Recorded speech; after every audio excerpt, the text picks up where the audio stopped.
நம்ம குடும்பஸ்தன் படம். இந்த குடும்பஸ்தன் படத்தை பற்றி தான் இப்போ நம்ம பார்க்க போகிறோம். இந்த படத்தோட ப்ரொடக்ஷன் கம்பெனி சினிமாக்காரன் கம்பெனி. இதை ப்ரொடியூஸ் பண்ணது யாருன்னா வினோத்குமார் தான் ப்ரொடியூஸ் பண்ணியிருக்காரு. படத்தை ரைட் பண்ணது ராஜேஷ் பிரசன்னா, 2 பேரும் சேர்ந்து ரைட் பண்ணி ராஜேஷ்குமார் டைரக்ட் பண்ணியிருக்காரு. மியூசிக் டைரக்டர் வைசாக் பண்ணியிருக்காரு. ஸோ வைசாக்னு ஆந்திராவுக்கும் போக வேண்டாம், மியூசிக் டைரக்டரோட பேர் வைசாக் தான்.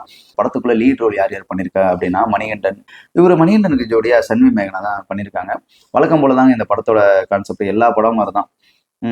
புதுசாலாம் எதுவுமே இல்லை. ஆனால் அந்த பழைய விஷயத்தையே சுட்ட தோசையை திருப்பி சுட்டிருக்காங்க. ஆனால் நகைச்சுவையெல்லாம் நிறைய கலந்து தான் கொடுத்துருக்காங்க. ஸோ இந்த படத்தோட ஒரு மெயினான ப்ளஸ் பாயிண்ட் நகைச்சுவைக்கு அப்படின்னு பார்த்தோம்னா, மணிகண்டன் ஆல்ரெடி நார்மலாக காமெடி பண்ணுறாரு. முக்கியமான டீம் அப்படின்னா கோயம்புத்தூர், திருப்பூர் சரௌண்டிங்கில் உள்ள டீம் தான். அந்த டீமை சொன்னாலே உங்களுக்கு தெரியும். இந்த படத்தில் காமெடியை எல்லாத்துலேயுமே சேர்த்துருக்காங்க. ஸோ காமெடி, ஹியூமர் இது இல்லாமல் இருந்துச்சுன்னா இந்த படம் சீரியஸாகவே ஒரு வேஸ்ட் படமாக தான் போயிருக்கும். அது மட்டும் இல்லாமல் மணிகண்டன் இந்த விஷயத்தில் ஒரே விஷயத்தில் கரெக்டாக ஹோப்பாக இருப்பார். நான் யாருக்காகவும் எந்த விஷயத்துலையும் என்னோட தன்மானத்தை விட்டு கொடுக்க மாட்டேன் அப்படின்னு சொல்லியிருப்பார். அது உண்மைதான். எந்த ஒரு விஷயத்துலையுமே தன்மானத்தை விட்டு கொடுக்காம இருந்து கடைசியில் ஓரளவு அந்த பிரச்சனைலாம் சால்வ் ஆகி அவர் குழந்தையெல்லாம் பிறந்து நல்ல நகைச்சுவையாக படத்தை நல்ல அருமையாக முடிச்சிருக்காங்க.